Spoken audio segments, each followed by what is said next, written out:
साथियों, आज बात करते हैं मृत्यु भोज की। तो मुझे बहुत बड़ा दुख हो रहा है कि आज कोरोना जैसी वैश्विक महामारी चल रही है और इस कोरोना जैसी वैश्विक महामारी को भी छोड़ो, सरकार की विशेष गाइडलाइन सरकार ने अब जारी कर दी है कि किसी भी परिवार के सदस्य की मृत्यु होने पर मृत्यु भोज का आयोजन नहीं किया जाएगा। लेकिन उसके बाद भी आज मैं 4 जगह शोक सभाओं में सम्मिलित होकर आया हूं। मैंने जो वहां की स्थिति देखी, मुझे बहुत बड़ा दुख हो रहा है। मेरा मन बहुत व्यथित हो रहा है कि आज इस प्रकार सरकार की इतनी गाइडलाइन है कि एक जगह ज्यादा लोग इकट्ठे नहीं हो सकते, और हुए तो नुकसान अपने को ही है कि अपन युवा लोग तो एक दूसरे को जाएंगे, एक दूसरी जगह जाएंगे तो कुछ नहीं, लेकिन वहां से कोरोना भेंट लाकर अपने अपने घर में आकर अपने बुजुर्गों को देते हैं। बुजुर्गों की इम्यूनिटी, शारीरिक स्थिति कमजोर होती है, तो हम भेंट उनको दे देते हैं और उनकी मौत होती है। आज दिन तक आप देख लो, कोरोना से जितनी भी डेथें हुई है वो बुजुर्गों की हुई है, युवाओं को कुछ नहीं हुआ है, वो ठीक होकर वापस स्वस्थ होकर लौट रहे हैं। खैर, ये एक बात अलग है। मैं बात करता हूं मृत्यु भोज की। तो मृत्यु भोज केवल व्यक्ति की मृत्यु होने पर 12वें दिन किए जाने वाला आयोजन ही मृत्यु भोज नहीं कहलाता है, बल्कि जिस व्यक्ति की मृत्यु होती है उसकी चित्ता की आग भी ठंडी नहीं होती है, उसके पीछे घर में मृत्यु भोज चालू हो जाता है। और मैं इसे मृत्यु भोज नहीं, मैं तो राक्षसी भोज कहता हूं। राक्षसी भोज ही नहीं, राक्षसी मौज कहता हूं, क्योंकि जिस व्यक्ति की मृत्यु हुई है उसकी चित्ता में अभी आग जल रही है और परिवार के सदस्यों के आंखों के आंसुओं की लड़ भी नहीं टूटी है। उनका एक तरफ रोना धोना हो रहा है, रोना क्रंदन हो रहा है, रुदन हो रहा है, और दूसरी तरफ एक राक्षसी मौज चालू कैसे होती है। आप एक तरीका तो देखो, थोड़ा समझो। ये पीढ़ी दर पीढ़ी आने वाली इस कुरीति से छुटकारा पाओ। बंधुओं, मैं आपसे हाथ जोड़कर नम्र निवेदन करता हूं। समाज के पंच पटेलों से, समाज के बुजुर्गों से मेरा निवेदन है कि आप इस चीज को समझें। एक कोरोना जैसी वैश्विक महामारी, ऊपर से सरकार की गाइडलाइन, और तीसरी तरफ से आप शुरू हो जाते हैं राक्षसी मौज करने के लिए। ये राक्षसी मौज नहीं तो कैसे? एक तरफ रोना धोना, दूसरी तरफ सबसे पहले अफीम की मनवार। ये शान और शौकत की चीजें हैं, अफीम और डोडे और अम्मल। लेकिन उस समय अम्मल की मनवार, शान शौकत की चीज, ये राक्षसी मौज यहां से शुरू होती है। पानी पिलाने से पहले उसे अफीम की मनवार, फिर उसके बाद में उसे चाय दी जाती है, वो भी मनवार के साथ। आज चाय हमारे परिवारों को बर्बाद कर दिया, हमारे देश को बर्बाद कर दिया। ये अंग्रेजी चाय अंग्रेजों ने हमारे को कमजोर करने के लिए लाई थी। वो हमारे देश में राज करने के लिए आए थे, लेकिन हमारे क्रांतिकारी वीरों ने, बलिदानों ने उनको भगा दिया। उन्होंने कहा कि हम ये चीजें, ये शराब वगैरह, ये भिन्न भिन्न प्रकार के, मैं तो साबित बाकी चीजें छोड़ो जो अंग्रेज लाए थे हमारे को बर्बाद करने के लिए। मैं बात यहां करता हूं मृत्यु भोज की। तो मृत्यु भोज में सबसे पहले अफीम की मनवार, राक्षसी मौज। दूसरी तरफ दुश्मन ने चाहा हमारा देश कमजोर कैसे, वो चाय, उसकी मनवार, शान और शौकत के साथ। उसके बाद में बीड़ी और सिगरेट। एक तरफ रोना धोना हो रहा है, दूसरी तरफ शान और शौकत के साथ मौज मस्ती की। ये बीड़ी और सिगरेटों के धुएं निकले, शर्म आनी चाहिए। और बात यहां तक नहीं रुकती है बंधुओं।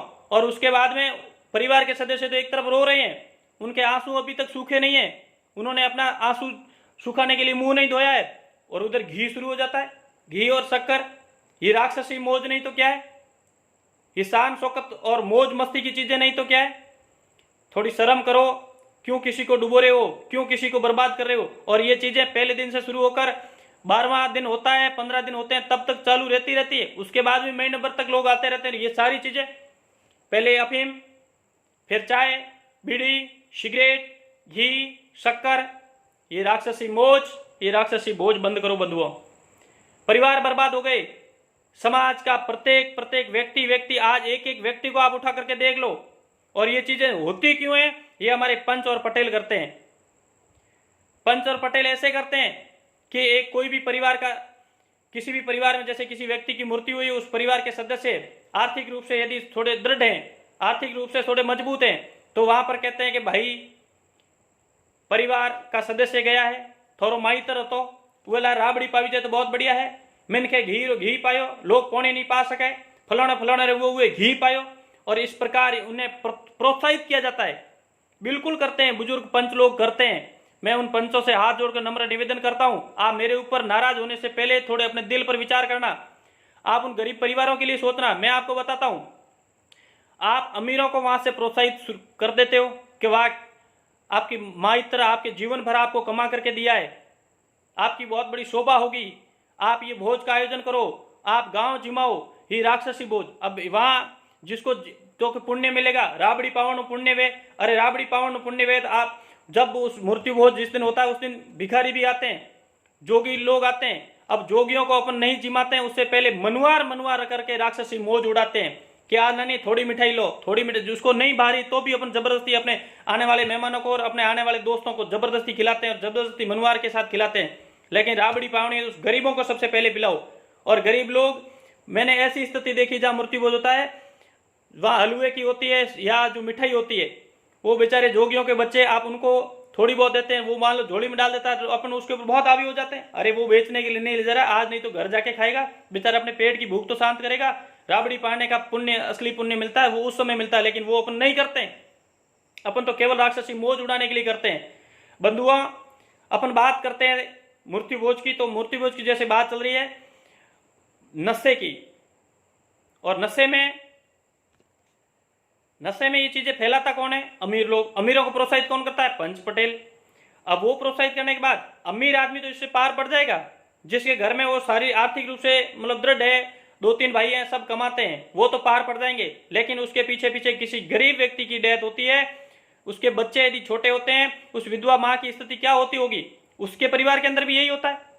पहले दिन से घी शक्कर शुरू, अफीम, डोडा, बीड़ी और सिगरेट, ये तो हमारी पता नहीं किस किस प्रकार की रीति बुजुर्गों ने शुरू कर दी, क्यों बुजुर्ग इससे छुटकारा नहीं पा रहे हैं।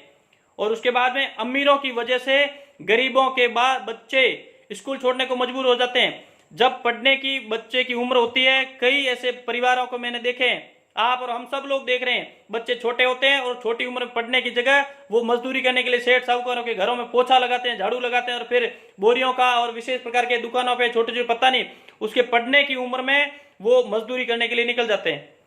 दूसरी बात ये भी देखो, जैसे कमठे का कोई मजदूर है, किसान है, गरीब है, उसके किसी परिवार के सदस्य की मृत्यु होती है, तो वो अपने ऊपर कर्जा कर लेता है, और कर्जा करके अब इन राक्षसी मौज उड़ाने वाले, इन राक्षसी प्रवृत्ति वाले लोगों को ऐश मौज करवाता है। क्यों? वहीं बीड़ी चलाता है, वहीं डोडे चलाता है, वहीं अफीम चलाता है, वहीं चाय चलाता है, और चाय चलाता है और उसके बाद में ये घी और शक्कर चलाता है। अब उस कमठे वाले गरीब परिवार, किसान परिवार वाले, ऐसे ऐसे कई परिवार है, वहां पर आप जाकर के देखो, एक आदमी कमठे पर जाता है, दिन भर हाथ तोड़ मजदूरी करता है, हाथ तोड़ मजदूरी करने के बाद अपने घर आता है, शाम को यदि हरी सब्जी भी कभी भी लाता है तो उस हिसाब से सोचता है, कई बार सब्जी लेने से भी पहले सोचता है। उसके बाद वो स्थिति देखो, कमठे में जाता है, केवल और केवल बाजरी की रोटी और उसके साथ में कांदे की रोटी खा करके पूरा दिन गुजार करके शरीर पर हाथ और पसीने की मेहनत करता है, लेकिन खुद के पेट के गांठें दे करके अपने कमठे के, जो मैं किसी बात कोई अपने ऊपर मत लेना, कोई नाराज मत होना, मैं किसी विशेष व्यक्ति की बात नहीं कर रहा हूं, मैं ऐसे कई परिवारों के उदाहरण दे रहा हूं आपको, ऐसे कई कमठे के मजदूर की बात नहीं, कई ऐसे गरीब परिवार है जो खुद के बच्चों को घी केवल मेहमान आने पर खिलाते हैं। ऐसे परिवारों के है हमारे बीच में, ऐसे गरीब परिवार हमारे बीच में है, लेकिन उनका यदि गला घोंटने का कोई काम करते हैं तो पहले करते हैं पंच और पटेल, दूसरा करते हैं उन्हें प्रोत्साहित होने वाले ये अमीर लोग। अरे बंधुओं, आप सबसे मैं हाथ जोड़कर नम्र निवेदन करता हूं कि आप राक्षसी भोज को बढ़ावा नहीं दें। आप इस कुरीति से, मैं तो उनका बड़पन तभी मानता हूं यदि ये बच्चे, मैंने जो उदाहरण दिए, जो कमठे पे काम करते हैं, छोटी उम्र में मजदूरी करते हैं, या उनके घर में कभी खाने को घी नहीं मिलता है और 15-20 दिन, महीना भर आप जो घी चला के उसके जिंदगी भर की कमाई की आहुति आप देते हैं, ये बहुत बड़े पाप का काम कर रहे हैं।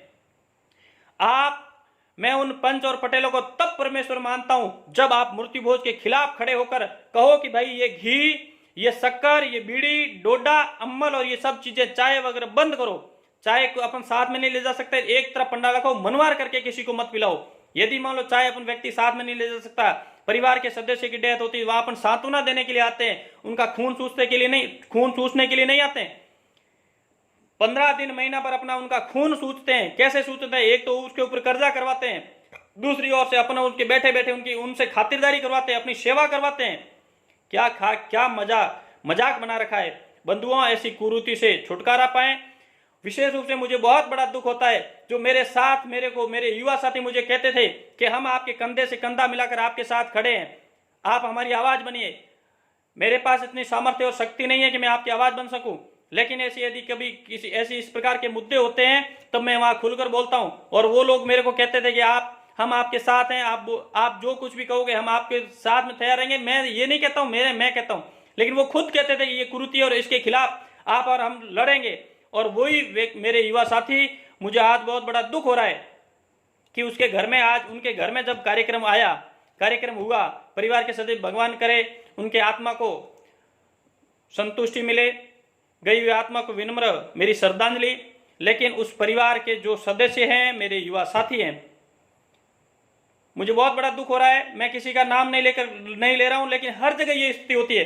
और उनके घर में कार्यक्रम होने पर पता नहीं वो क्यों बुझ जाते हैं, क्यों वो एकदम ऐसे हो जाते हैं कि जो लोग उनके ऊपर हावी होते हैं, पंच पटेल, आसपास के बुजुर्ग, बिल्कुल मैं पंचों के ऊपर ये विशेष रूप से आरोप लगा रहा हूं कि यदि आप लोग, समाज के पंच लोग, आप ये एकदम लिखित रूप से नहीं, आप मौखिक रूप से भी आदेश निकाल दो कि आपके परिवार के अंदर व्यक्ति की मृत्यु हुई है, यहां पर मृत्यु भोज नहीं करेंगे, केवल और बाहर से आने वाले लोगों के लिए सब्जी और रोटी रखेंगे, केवल मात्र सब्जी और रोटी, और चाय ठीक है साइड में रख लो, कोई बात नहीं, छोटी मोटी चीज, लेकिन ये अम्मल, ये डोडा, ये बीड़ी और सिगरेट, ये लो आप लोग बंद करोगे तो उन्हें आप जो लोग कमठे पे काम कर रहे हैं, गरीब परिवार है, उनका भविष्य बर्बाद हो रहा है, उनका परिवार बर्बाद हो रहे हैं। विधवा माँ, छोटी छोटी उनकी उम्र में हस्बैंड, जैसे उसकी 25-30 साल का व्यक्ति चला जाता है, उसके छोटे छोटे बच्चे होते हैं, उसे अपने परिवार को अपने कैसे पालती है, उसकी ओर से आपको बद्दुआ मिलती है। आप ऐसा काम करते हो, आप उन्हें प्रोत्साहन जब देकर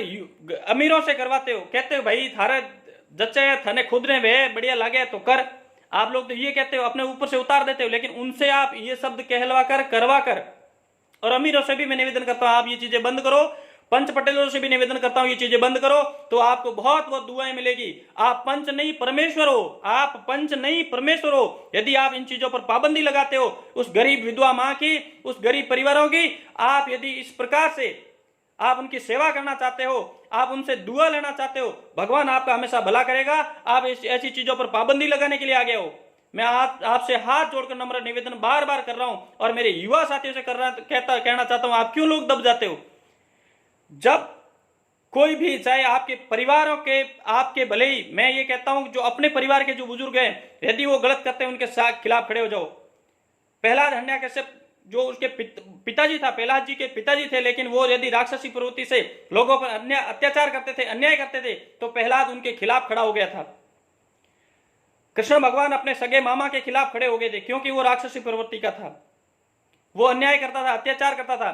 तो अपने को कोई, अपने परिवार के सदस्य हैं, अपने से बुजुर्ग है, अपने परिवार के, अपने आदरणीय हैं, अपने को उनकी सेवा करनी चाहिए, वो हमारे मार्गदर्शक हैं। लेकिन यदि मार्गदर्शन अपना गलत करवाते हैं, आप उनके सामने विरोध कीजिए, आप उनका विरोध करके कहिए कि नहीं ये गलत रास्ता है, आप इस गलत रास्ते पे मत चलो, और हम आपके पद चिन्हों पर इस प्रकार नहीं चलेंगे। आप यदि उनका गलत का विरोध करते हो, तो आप धर्म कर रहे हो, आप अधर्म नहीं धर्म कर रहे हो, आप पाप नहीं पुण्य के भागी बन रहे हो।